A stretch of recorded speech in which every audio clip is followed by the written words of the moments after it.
Welcome to Zor News HD.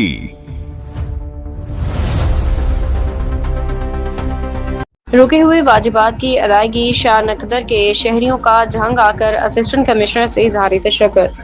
जिला सरगोदा की तहसील सिलामाली के इलाके शाह नकदर से ताल्लुक रखने वाले गुलाम यासीन, जहर अहमद, मोहम्मद रहमान, उमर दराज, अली नवाब मेहरबान और शाहिद ने जहांगा के असिस्टेंट कमिश्नर से मुलाकात कर उनके रुके हुए वाजिबात की बरवक्त अदायगी में खसूसी किरदार अदा करने पर दिली शुक्रिया अदा किया। वफ्द ने कहा कि उनके वाजिबात तवील अरसे से रुके हुए थे, जिसके बायस उन्हें शदीद माली मुश्किलात का सामना था। मुतअद्दिद कोशिशों के बावजूद मसला हल ना हो सका। ताहम असिस्टेंट कमिश्नर ने मामले को ज़ाती दिलचस्पी से सुना, मुतल्लिका हुक्काम से फौरी राब्ता किया, मुअस्सर इक़दामात के जरिए उनकी रुकी हुई रकम की अदायगी यकीनी बनाई। मुस्तहिक अफराद ने कहा कि वाजिबात की वसूली उनके लिए किसी बड़ी खुशखबरी से कम नहीं।